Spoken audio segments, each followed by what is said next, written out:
जिनके गुणों के गान में बेबर्धमान महान जिन विचरे हमारे ध्यान में। रहस्यपूर्ण चिट्ठी आचार्य कल्प पंडित टोडरमल जी साहब के द्वारा लिखी गई थी। मुल्तान नगर के मुमुक्षु भाइयों के प्रश्नों के उत्तर में जो पत्र उन्होंने उनको लिखा था, जो आज शास्त्र बन गया है, जिसके कथन आज प्रमाण के रूप में प्रस्तुत किए जाते हैं। जैसे हम शास्त्रों को प्रस्तुत करते हैं कि समय सार में ये लिखा है, प्रवचन सार में ये लिखा है, ऐसे ही प्रमाण के रूप में हम रहस्यपूर्ण चिट्ठी के कथनों को भी उद्धृत करते हैं। और जो भी आत्मार्थी भाई हैं, जो आत्मा का अनुभव करना चाहते हैं, वे सभी इसके प्रश्नों को शास्त्रों के वाक्यों के समान ही पढ़ते हैं और उनका उसके साथ ही उसको समझते हैं गहराई से। तो वो रहस्यपूर्ण चिट्ठी का आरंभ अपन ने कल किया था। देखो, ये जो शुरू के 3 लाइनें अपन ने पढ़ी थी, जिसमें उन्होंने उनके नाम लिखे थे जिनके नाम ये चिट्ठी लिखी गई है, और साथ में यथा योग्य विनय शब्द अवधारण करना, यथा योग्य अभिवादन, ऐसा लिखा था। ये तो साधारण हो सकता है कि सब लोग लिखते हों शायद ऐसा उस समय, लेकिन जो ये लिखा कि यहाँ यथा संभव आनंद है और तुम्हारे चिदानंद घन के अनुभव से सहजानंद की वृद्धि चाहिए, ये पंडित टोडरमल जी की ही शब्दावली है। ये उस समय कोई एक भी आदमी ऐसा नहीं होगा जो अपने पत्र व्यवहार में इस तरह की वाक्यावली का प्रयोग करता हो। और इस एक वाक्य में, यद्यपि ये औपचारिकता का वाक्य माना जाता है, जिसे हम कहते यत्र कुशलम तत्रास्तु, यहाँ भी कुशलता है और वहाँ भी होगी। इस वाक्य को मैं उनने पूरा मुक्ति का मार्ग लिख दिया।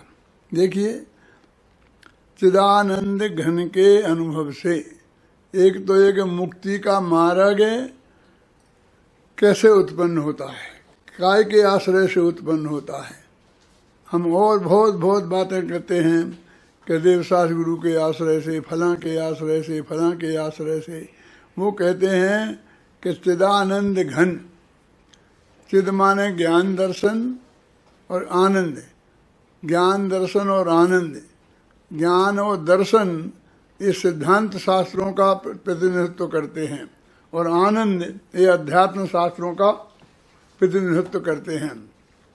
तो सिद्धांत शास्त्रों में जिन 5 भावों का वर्णन है, उसमें परम पारणात्मक भाव रूप, और अध्यात्म में जिस आनंद की बात की जाती है, अतीन्द्रिय आनंद की बात की जाती है, जो आत्मा में एक आनंद नाम का गुण है। तो ज्ञान दर्शन और आनंद, इनका घन पिंड, घन तो समझते होंगे आप क्या है। घन माने ठोस, है ना। लोहार के यहाँ एक घन होता है जिससे वो गर्म लोहे को पीटता है, और वो जैसा चाहता है वैसा आकार उसे देता है। वो अंदर से पोला नहीं होता है, बिल्कुल ठोस होता है, ठोस लोहे का बना हुआ होता है।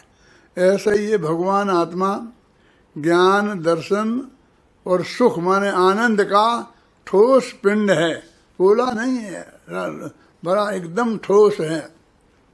और घन का मतलब गणित में बोलते हैं ना, जिसमें अकेली लंबाई होती है, एक में लंबाई और चौड़ाई होती है। जो लंबाई अकेली होती तो उसे बोलते फुट, फिर लंबाई और चौड़ाई दोनों हो तो उसे बोलते हैं वर्ग फुट। नाप होता है ना पत्थर वगैरह का। फिर जिसमें लंबाई चौड़ाई और मोटाई, ये तीनों को गिना जाता है तो उसे बोलते हैं घन। वो बीच में पोला नहीं होता है, इतना लंबा, इतना चौड़ा और इतना मोटा। ये भगवान आत्मा कितना लंबा चौड़ा है? तो कहते हैं कि असंख्यात प्रदेशी और अनंत गुणों का अखंड पिंड, ऐसा ये भगवान आत्मा, यह चिदानंद घन, चिदानंद घन। और अपना ही आत्मा अपने लिए चिदानंद घन है। दूसरे का आत्मा तो अपने लिए ज्ञान नहीं है, दर्शन नहीं है, हमारे लिए ज्ञेय है। उसमें ज्ञान दर्शन होंगे उसके लिए, लेकिन वो ज्ञान दर्शन हमारे काम में नहीं आते हैं, उसके ही काम के हैं। तो अपने आत्मा में जो अनंत ज्ञान, अनंत दर्शन और अनंत अतीन्द्रिय आनंद है, इनका जो घन पिंड है अपना आत्मा, वो कहते उसके आश्रय से मुक्ति का मार्ग माने धर्म प्रकट होता है। तो इस तरह से उन्होंने मुक्ति का मार्ग कौन से आश्रय से होगा, किसकी शरण में जाएं? कुंद कुंद लिखते हैं, अरहंत सिद्धाचार्य पाठक साधु हैं परमेष्टिपण, सब आत्मा की अवस्थाएं आत्मा ही है शरण। ये तो आपको मालूम है, नमोकार मंत्र के साथ हम बोलते हैं, अरहंते शरणम पव्वज्जामि, सिद्धे शरणम पव्वज्जामि, साहु शरणम पव्वज्जामि। इसमें अरहंत, सिद्ध और साधु में आचार्य, उपाध्याय और साधु, तो ये पंच परमेष्टि आ गए। ये शरण हैं, इनकी शरण में जाने से मुक्ति का मार्ग खुलेगा। लेकिन कुंद कुंदाचार्य देव कहते हैं कि ये हैं क्या? आत्मा की अवस्थाएं, ये आत्मा की अवस्थाएं तो हैं। अरहंत सिद्धाचार्य पाठक साधु हैं परमेष्टिपन। अष्ट पहौड़ में मोक्ष पहौड़ की 104वीं गाथा का ये पद्यानुवाद है जो मैंने किया। अरहंत सिद्धाचार्य पाठक साधु हैं परमेष्टिपण, ये 5 हैं परमेष्टि। लेकिन ये हैं क्या? कि आत्मा की अवस्थाएं, ये आत्मा की अवस्थाएं हैं। तो ये आत्मा की अवस्थाएं हैं ना, तो हम आत्मा की अवस्थाओं में क्यों जाएं? क्योंकि ये 5 अवस्थाएं अभी हमारे में तो एक भी नहीं है। साधुओं में है, ये आचार्यों में भी है, उपाध्यायों में भी है, अरहंत सिद्ध तो हैं ही। लेकिन ना हम अभी अरहंत हैं, ना सिद्ध हैं, ना आचार्य हैं, ना उपाध्याय हैं, ना साधु हैं। तो ये पंच परमेष्टि हमारे लिए पर के रूप में ही आएंगे।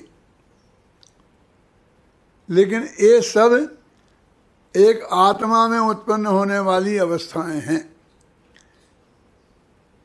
मेरे आत्मा में भी ये अवस्थाएं उत्पन्न हो सकती हैं। तो जिस आत्मा में और जिसके आश्रय से ये अवस्थाएं उत्पन्न होती हैं, मैं उसकी ही शरण में क्यों न जाऊं? ये तो बहुत समझदारी का काम है ना। हम एक कपड़े की दुकान पर गए और हमने उससे कहा कि मुझे एक परम सुख का जोड़ा चाहिए। धोती जोड़ा होता ना, उसका एक परम सुख होता है। कि तुम कैसे पंडित हो, तुम्हें धोती जोड़ा में भी परम सुख चाहिए? इस लौकिक सुख से काम नहीं चलेगा कि हम तो अतीन्द्रिय आनंद वाले हैं, कि हमें तो परम सुख का धोती जोड़ा चाहिए। जो ऐसी चीज़ें होती हैं ना, तो उनमें बहुत कम मुनाफा मिलता है, इसलिए और बहुत महंगे होते हैं। साधारण दुकानदार उन्हें रख नहीं पाता है।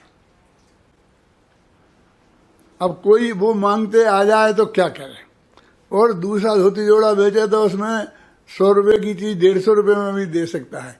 इसमें तो 500 रुपये की धोती आएगी और उसमें 5 रुपये नहीं मिलेंगे, इसलिए वो रखते नहीं हैं। तो उसने कहा, आ जाओ, बैठो बैठो, चाय पियो।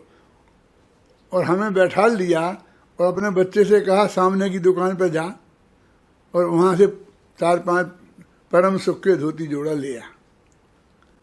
वो लाया, हमने देखा कि वो वहाँ से लाया और फिर उसने हमें दिखाया। तो सामान्य हमारी बुद्धि काम करती है ना, कि जब ये वहाँ से लाया है और इसके यहाँ है ही नहीं, तो हम भी वहीं से लेना जहाँ से ये लाया है। ऐसा ऐसा आता ना अपने। अब दूसरी दफ़े हम आएंगे तो फिर उसी दुकान पे जाएंगे, इस दुकान पे नहीं आएंगे।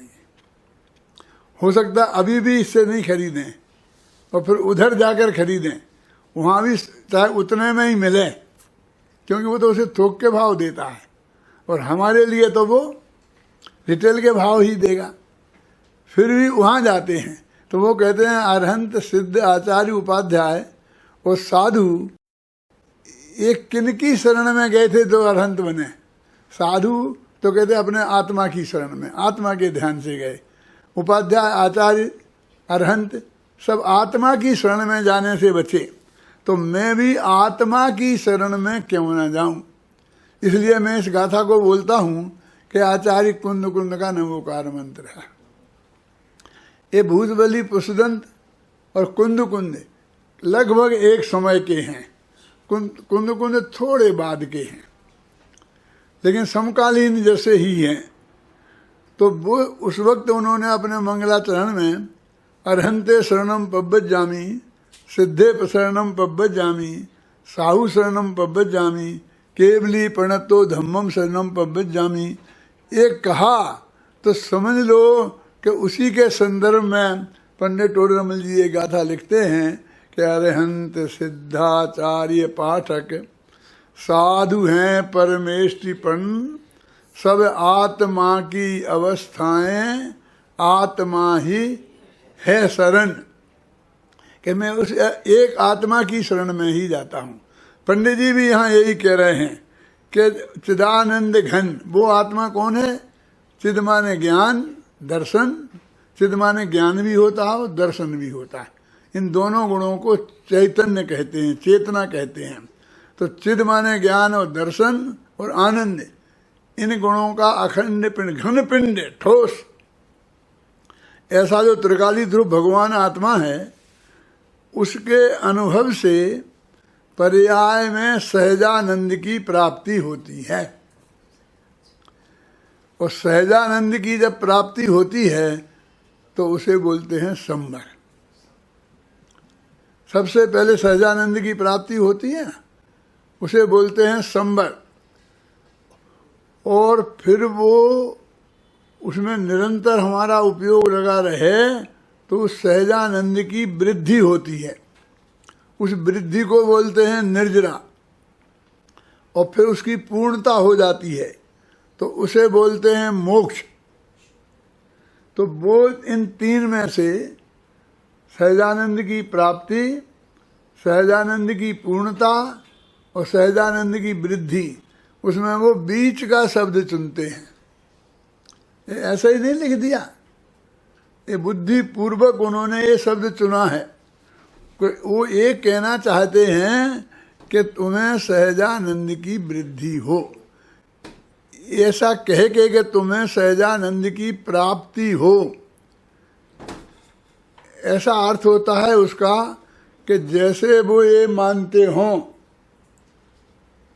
कि सहजानंद की इन्हें प्राप्ति नहीं है, यानी सम्मादर्शी नहीं है, तो ऐसा कह के उन लोगों को, क्योंकि कोई होंगे कोई नहीं होंगे, लेकिन एक भी है, तो उसको वो कैसे कह सकते हैं कि तुम्हें सहजानंद की प्राप्ति नहीं है?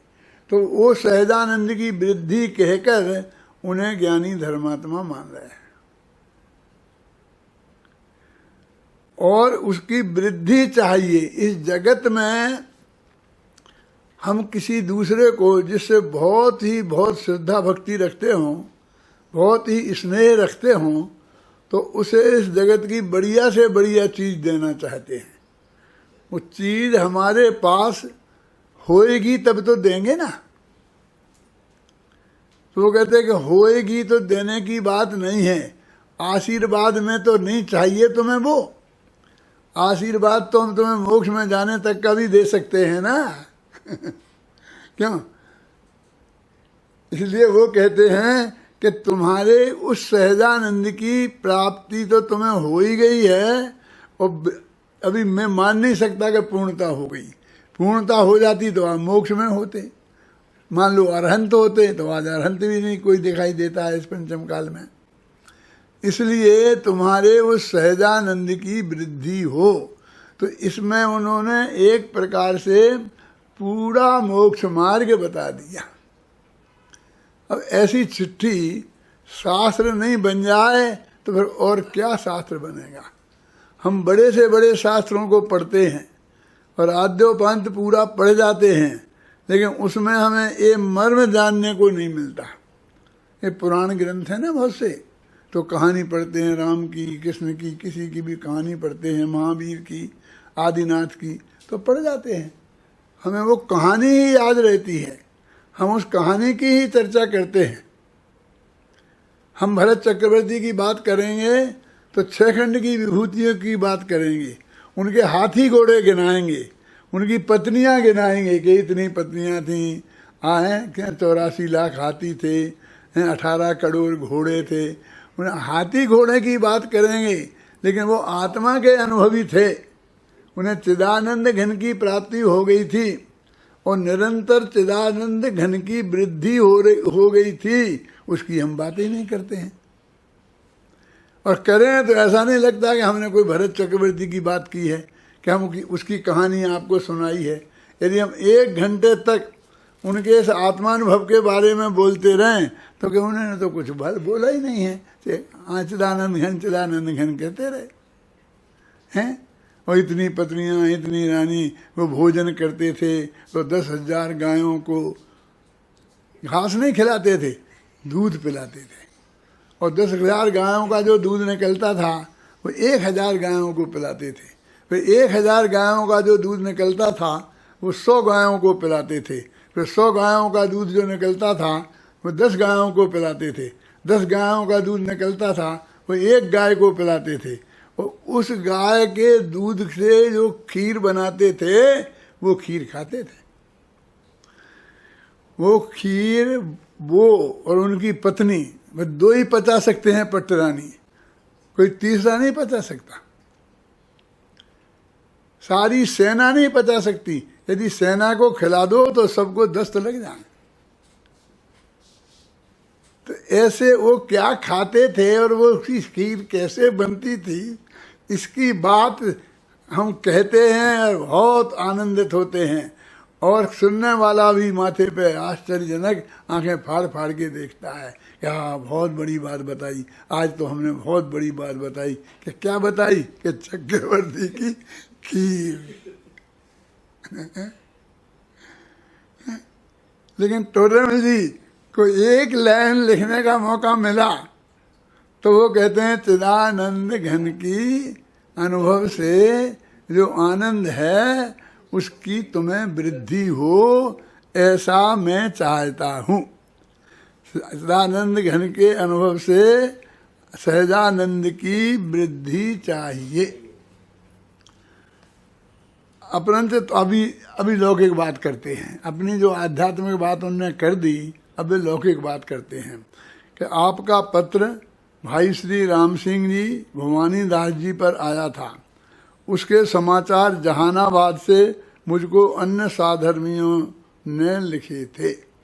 उन्होंने ये पत्र जिसमें ये प्रश्न किए हैं, वो एक राम सिंह भवानी दास, ये फर्म का नाम है। उस फर्म पर उनके व्यापारिक संबंध होंगे और इसलिए आते जाते होंगे आदमी उनके उससे, तो उनके पास उनने भेजा और वहाँ से उनने किसी साधर्मी भाई ने उनको ये प्रश्न का नहीं आए समझ में ना उत्तर, तो टोडरमल जी के पास भेजे। तो वो लिख देते हैं कि तुमने मेरे को डायरेक्ट नहीं भेजे, यानी मेरे कहने का आशय ये है कि उनका उनसे ना कोई संबंध था, परिचय भी नहीं था, पर ये परिचय था कि उनने उनको भेजे, उनने उनको भेजे और उनसे उनके पास आए। सो भाई जी वो कहते हैं देखो ऐसे प्रश्न तुम सरीखे ही लिखें। उसमें जो प्रश्न लिखे थे, आत्मा के अनुभव की बात पूछी थी और जो जो बातें लिखी थी, वो उन प्रश्नों को पढ़कर पंडित जी को बहुत प्रसन्नता हुई। उनका परिचय नहीं था, लेकिन उन प्रश्नों को पढ़कर उन्हें उनकी महिमा आई। देखो भगवान जैसी स्तुति करते हैं अपने श्रोता की, अपने से प्रश्न पूछने वाले की। क्या तुम सरीखे ही लिखें, यानी तुम कोई साधारण आदमी नहीं हो। जो प्रश्न तुमने मेरे लिए लिखे हैं वो साधारण आदमी ऐसे प्रश्न नहीं लिख सकता है। तुम सरीखे ही लिखें। अब मैं आपको क्या बताऊं, वो वर्तमान की चर्चा करते हैं कि इस वर्तमान काल में अध्यात्म रस के रसिक बहुत थोड़े हैं। धन्य है जो स्वानुभव की बात भी करते हैं। वो कहते हैं दुनिया में लोग बहुत कम हैं ऐसे जो आत्मा के अनुभव की बात करते हैं। दुनियादारी की यहाँ वहाँ की बात करेंगे, कोरोना की बात करेंगे, चीन की बात करेंगे, पाकिस्तान की बात करेंगे, अणुबम की बात करेंगे, एटम बम की बात करेंगे, धंधे पानी की बात करेंगे, भाव बहुत महंगाई हो गई, दुनिया भर की बातें करते हैं। अरबों में एक आध आदमी ऐसा होता है जो स्वानुभव की बात करता है। स्वानुभव के लिए जितने पत्र, इतनी दूर से मेरे पास पत्र आया,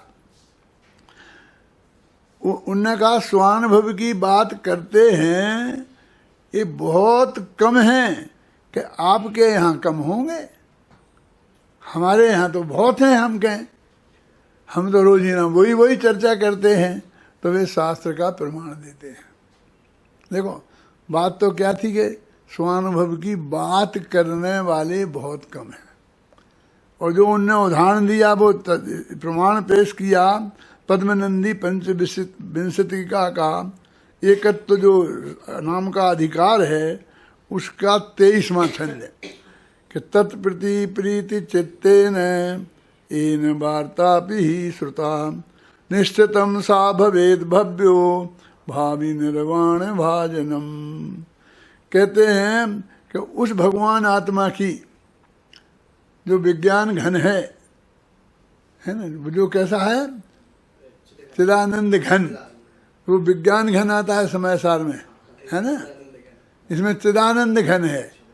वो विज्ञान घन से चिदानंद घन ये शब्द ज्यादा महान है, क्योंकि विज्ञान घन में तो अकेला ज्ञान आया और चिदानंद में ज्ञान और दर्शन दोनों आए, है ना। चिदानंद और उनने साथ में फिर आनंद भी जोड़ा, है ना। वे कहते हैं चिदानंद घन से अनुभव से जो आनंद प्राप्त होता है, ऐसे अनुभव की बात बहुत कम लोग करते हैं। तुमने मेरे से पूछी तो उनको वो कहते हैं मेरे से तो ये बात पूछने ही वाले बहुत कम मिलते हैं। दुनियादारी की यहाँ वहाँ की बातें तो बहुत पूछें कि गोमरसार में ये कहा है, जम्बूद्वीप की लंबाई कितनी है, जमीन में कितना है, ऊपर कितना है, और वो सोना है वो असली है कि नकली है, 24 कैरेट का है कि कुछ मिलावट है उसमें। ये बातें तो पूछते बहुत लोग आते हैं करुणा नियोग की, है ना। लेकिन ये आत्मा के अनुभव की बात, चिदानंद घन आत्मा के अनुभव की बात तुम सारखे लोग ही करेंगे। देखो ये बात करने वाले तो उन्हें बात कर, वे तो कौन थे बात करने वाले हैं ना, लेकिन उदाहरण दिया कि जो सुनते हैं वे ही धन्य है। देखो तत्प्रतिम प्रीति चित्ते ने एन वार्तापि ही श्रुता, पढ़ा नहीं लिखा, जिन्होंने ये अनुभव की बात सुनी वे निश्चित रूप से भव्य हैं। पंडित जी अनुवाद नीचे करते हैं कि निश्चित जी से निकट भव्य हैं। भव्य तो बहुत हो सकते हैं, और भावी निर्वाण भाजनम, वे जल्दी ही मोक्ष जाने वाले। भविष्य में मोक्ष, भविष्य तो बहुत लंबा चौड़ा है, लेकिन बहुत जल्दी वे मोक्ष जाने वाले हैं। तो वो कहते हैं कि जैसे अपन कहते हैं सुनने वाले जल्दी मोक्ष जाने वाले हैं, तो पढ़ने वाले सुनाने वाले तो कितने महिमावंत होंगे। एक तरीके से उन्होंने दूसरों की महिमा करके अपनी महिमा ही बढ़ाई है, प्रकट की है, क्योंकि सुनने वाले बहुत महान हैं सुनाने वाले तो उनसे ज़्यादा महान होंगे ना। अरे पंडित टोडरमल जी की दृष्टि में इस शास्त्र पढ़ने वाले, पढ़ाने वाले, लिखने वाले, लिखाने वाले की कितनी महिमा थी। वे मोक्षमार्ग प्रकाशक के 8वें अध्याय में लिखते हैं कि भाई ये जो तुम काम कर रहे हो ना, तो ये मत समझो कि सबसे छोटा काम है। वो एक कह रहे हैं कि ऐसा काम अरहंत भगवान समोसरण में बैठकर करते हैं, गणधर देव करते हैं, ये वो काम है, बहुत महान काम है। तो वो कितनी माने इस तत्व की चर्चा करने वाले को वे तीर्थंकर और गणधर के समान मान रहे,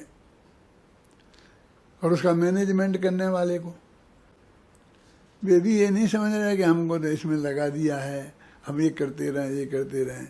सौधर्मेंद्र ने वो सारी व्यवस्था की थी, तो तुम सौधर्मेंद्र ने जो काम किया था वो काम कर रहे हो।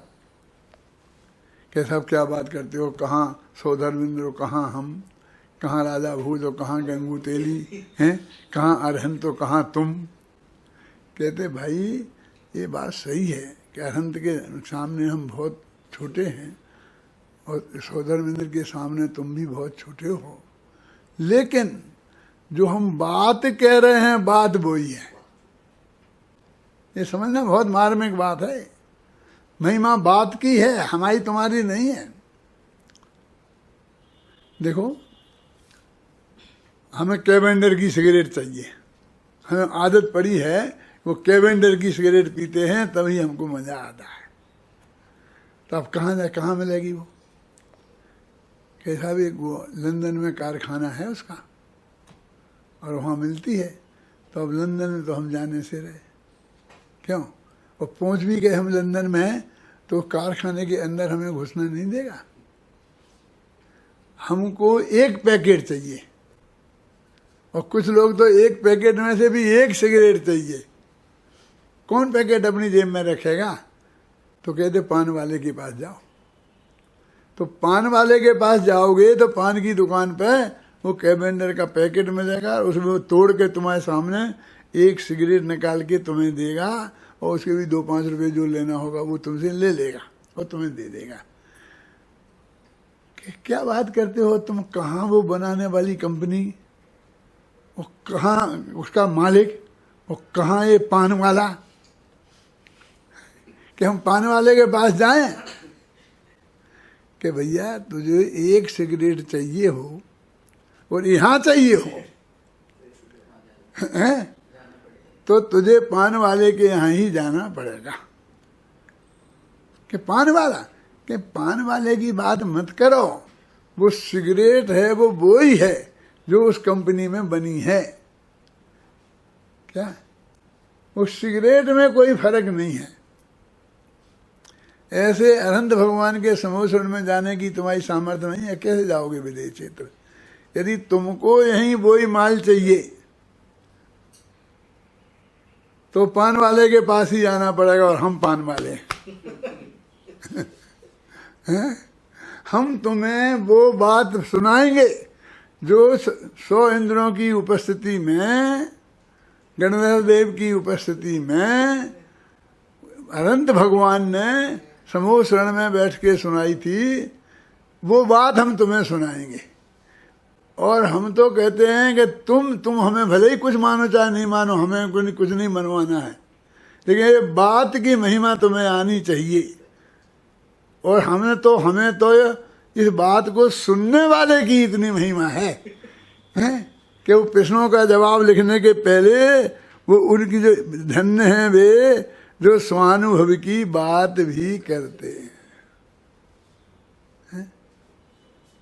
ये उत्तर देने वाला भी कौन है, कैसा है, उसने अपना परिचय पहले ही दे दिया। ये नहीं कहा मैं बहुत बड़ा पंडित हूँ, आप समझते क्या हो, दुनिया में लोग ऐसे हैं ऐसे। वो अपना ऐसे परिचय नहीं देता है, वो अपनी बात से, क्या मैं काय का विशेषज्ञ हूँ, वो अपनी बात से बात बता देता है। देखो देखा ना, तत्प्रीति चित्ते ने प्रेम से ये बात भी सुनी। ऐसे भी होते हैं ना, स्पीकर लगाने वाले होते थे पहले, और वो बोलता था तो धीरे धीरे सारी जनता उठ गई, अब कोई नहीं रहा, वो बैठा था। तो वक्ता ने कहा कि भाई तू बहुत पक्की रुचि वाला है ये सब उठ गए और मैं समझा रहा हूँ और तू सुन रहा है, मैं तेरे लिए सुना सकता हूँ। वो बोला भाई साहब मैं तो स्पीकर वाला हूँ, आप बंद करें तो मैं इसे उठाऊँ। समझ में है ना, ऐसा नहीं मिलते मतलब कोई, है ना। तो कहते जिस जीव ने प्रसन्न चित्त से इस चेतन स्वरूप आत्मा की बात भी सुनी है वह निश्चय से भव्य है और अल्प काल में मोक्ष का पात्र है। उसमें लिखा था ना कि भावी निर्वाण भाजनम और निश्चित से भव्य, अकेला भव्य लिखा था, लेकिन इन्होंने वो भविष्य में मोक्ष जाने वाला लिखा था।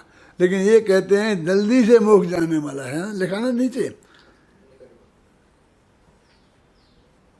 अल्पकाल में भी मोक्ष का पात्र है वो जीव, वो निश्चय से भव्य है और अल्पकाल में ही मैंने निकट भव्य है, बहुत काल में मोक्ष जाएगा ऐसी बात नहीं है।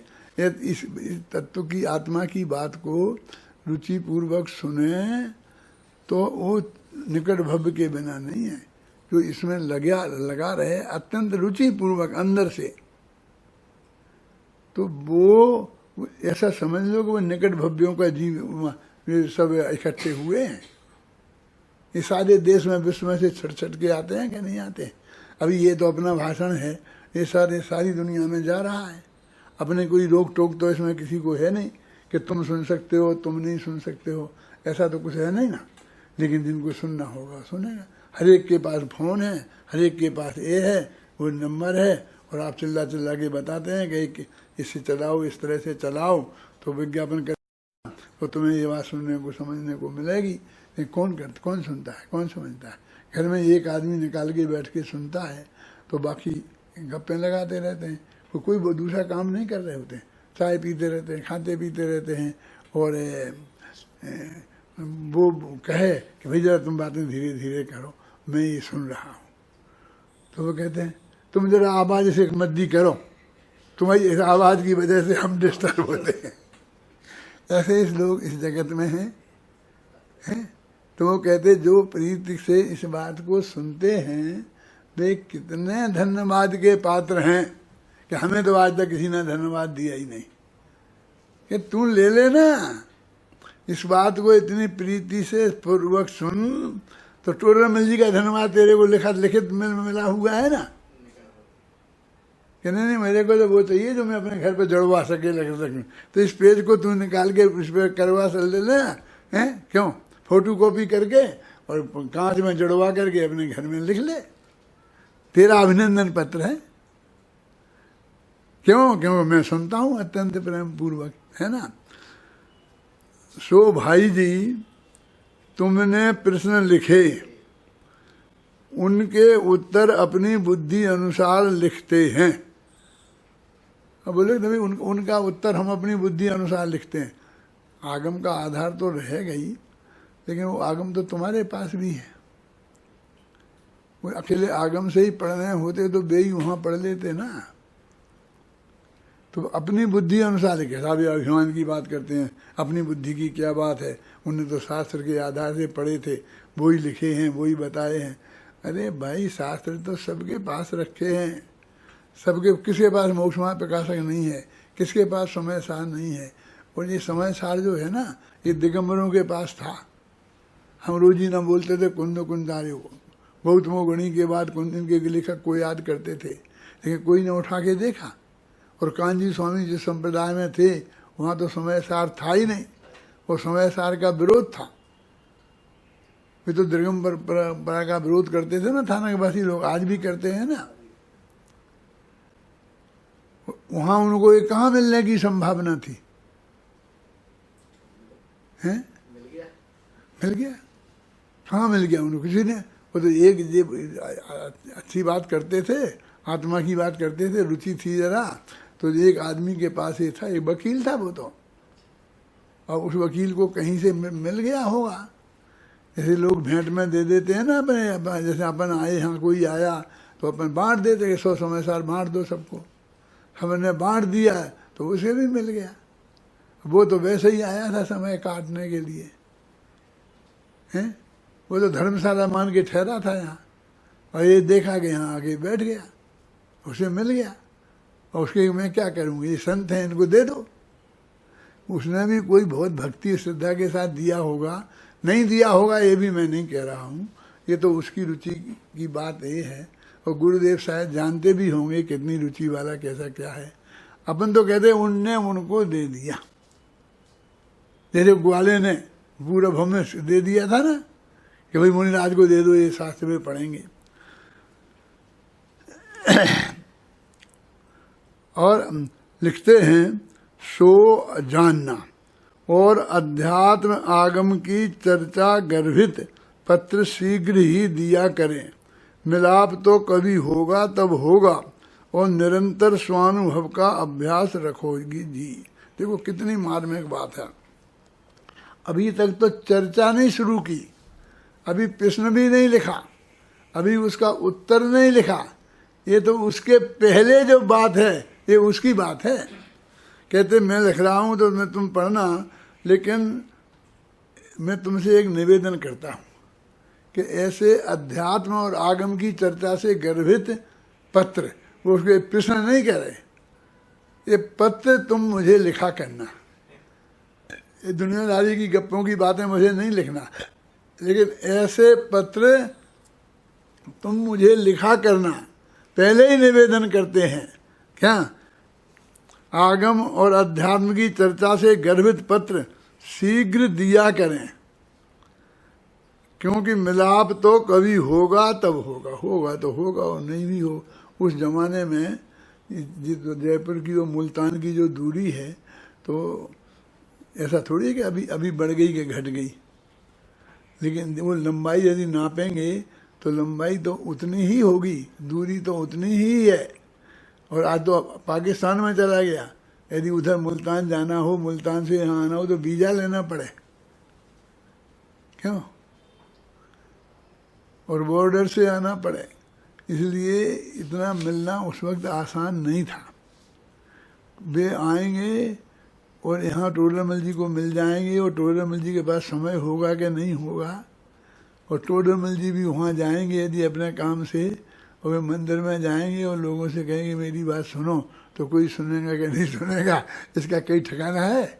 अभी अपन लोग जितनी रुचि वाले हैं, और अपन किसी गांव में पहुंच जाते अपने कारण से, किसी दूसरे कारण से, और अपन चाहते कि हाँ प्रवचन हो जाए तो मैं लोगों को कुछ अच्छी अच्छी बातें जो मुझे आती हैं मैं बताऊं, तो कोई सुनने को तैयार होता है।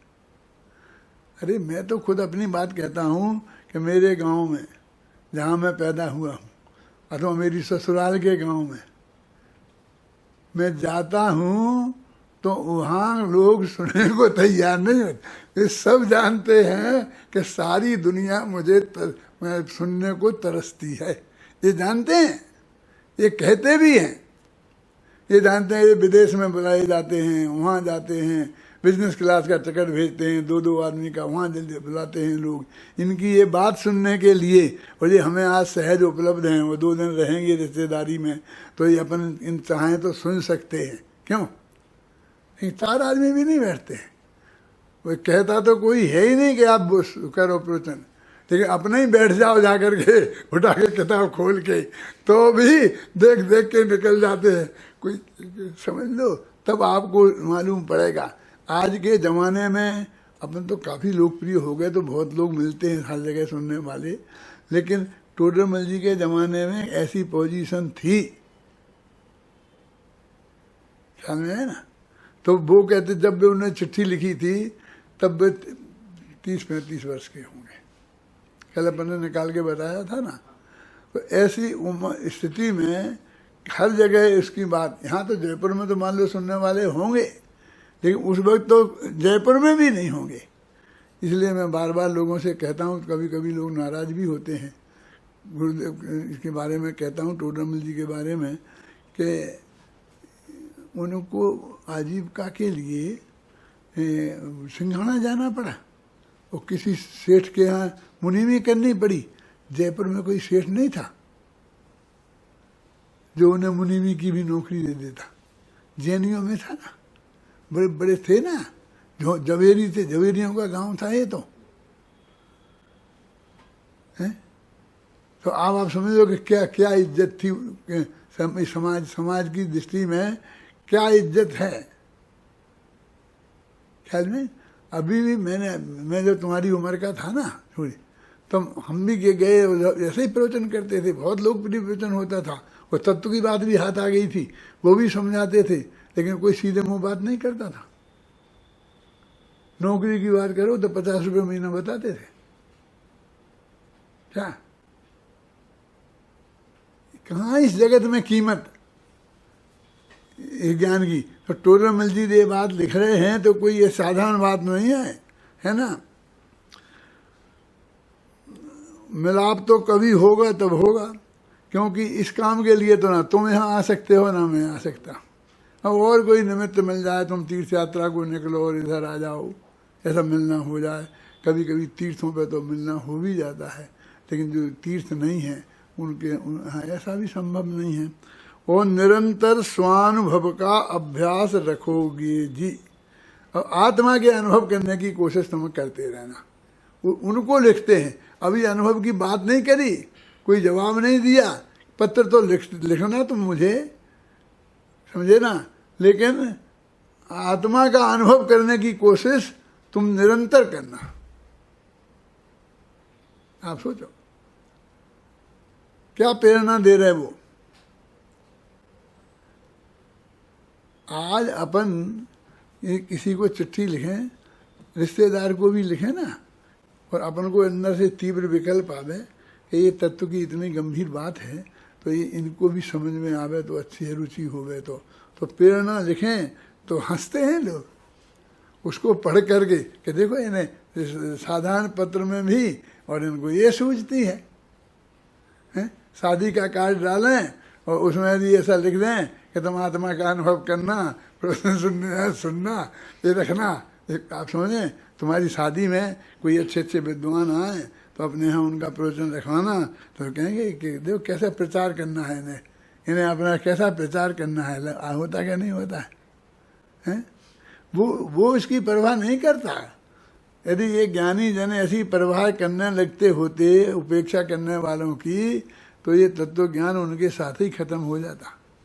आज ये टोडरमल जी के इस पत्र मुल्तान वालों ने तो बहुत सम्मान के साथ पढ़ाई होगा गहराई से, क्योंकि उन्होंने संभाल के रखा शास्त्र भंडार में। जो उनके समय सारादि शास्त्र उनके पास थे, उनके पास इसे संभाल के रखा।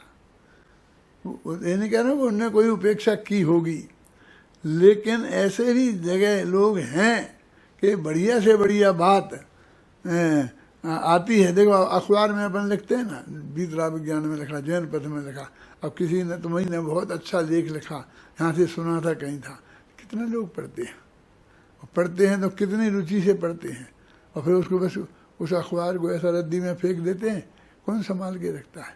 कहाँ है उस जनवाणी की कीमत कि जिसमें ये महापुण्य का योग अपना था, तो वो उन लोगों ने संभाल के रखी वो चिट्ठी।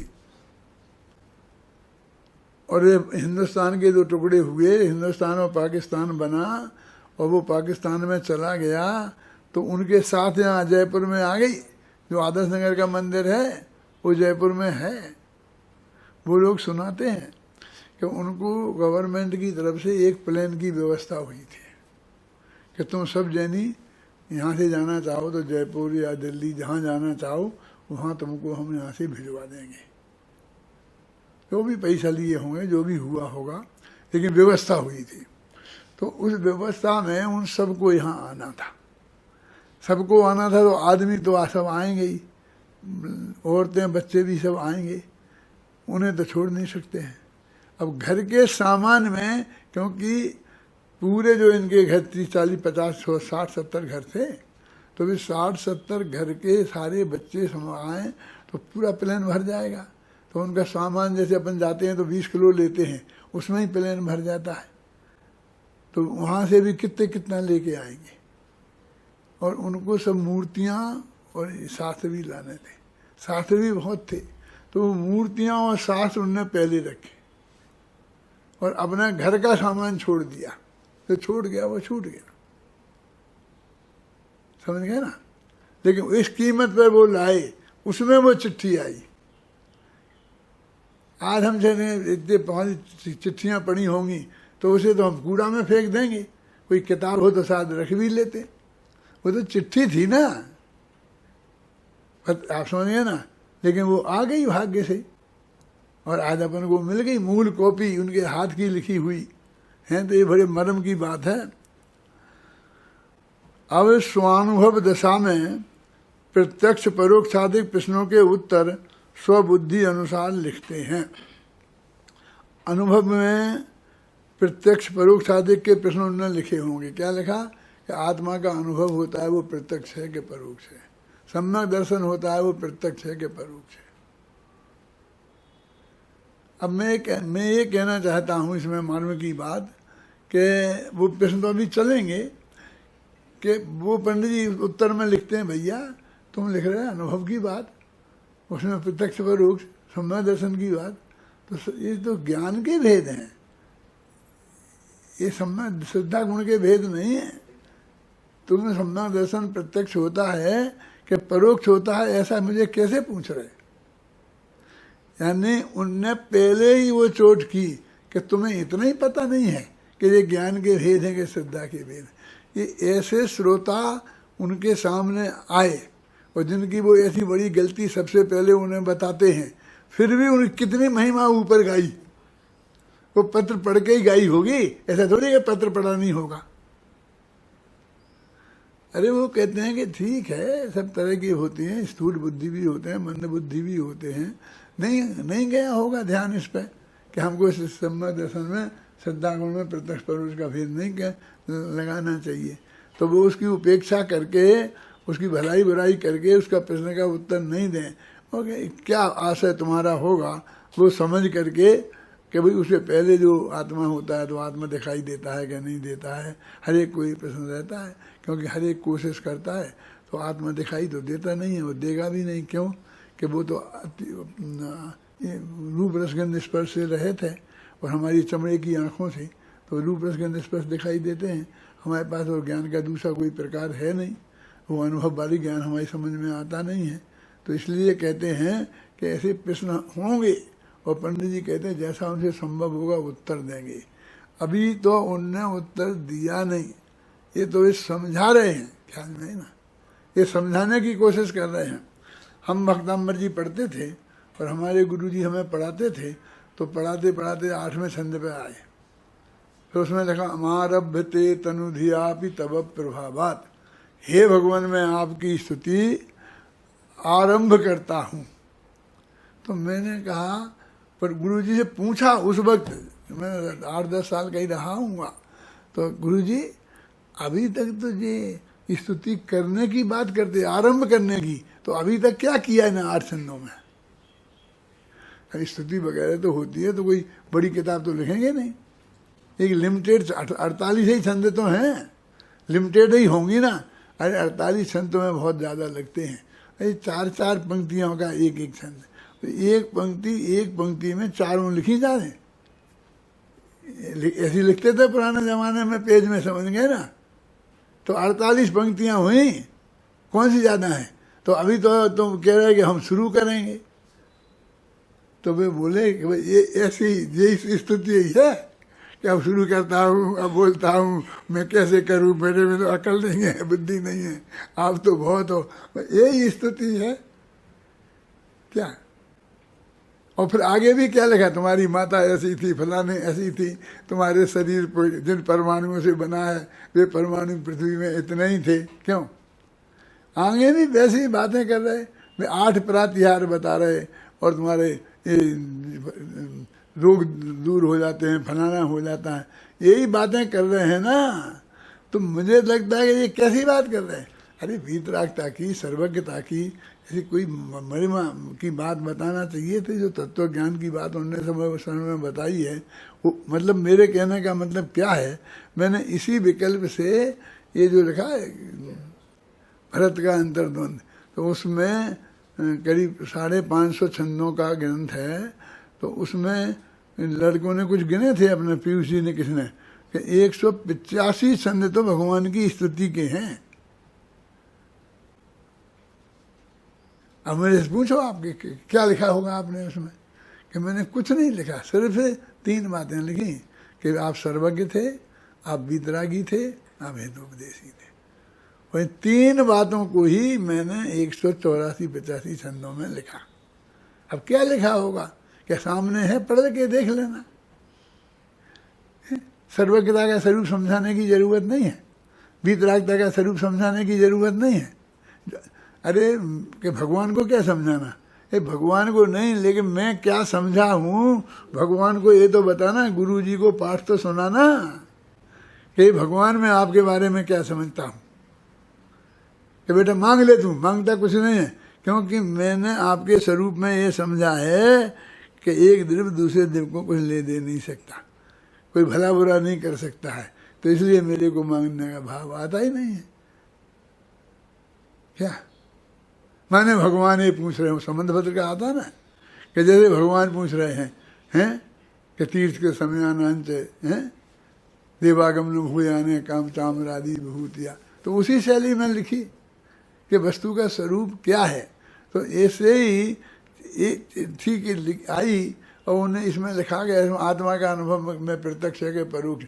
अरे झूठा सच्चा होगा, वे ज्ञान के भेद होंगे, श्रद्धा के भेद नहीं होंगे। अरे कोई ऐसा मिला तो जो अनुभव की बात करता है, अनुभव में प्रत्यक्ष परोक्ष होते कि नहीं होते हैं।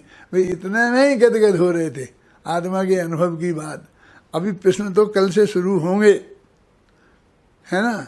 और पंडित जी लिखते हैं कि अपनी बुद्धि के अनुसार मैं लिखूंगा उनके उत्तर, और तुम अपनी बुद्धि के अनुसार समझना। और क्या कर सकते, हम तो अपनी बुद्धि के अनुसार ही तो समझेंगे। हम में जितनी बुद्धि होगी उतनी हमारी समझ में आएगा, और वे अपनी बुद्धि के अनुसार लिखेंगे। तो इसकी चर्चा अपन कल से करेंगे, अपना भी समय हो गया है।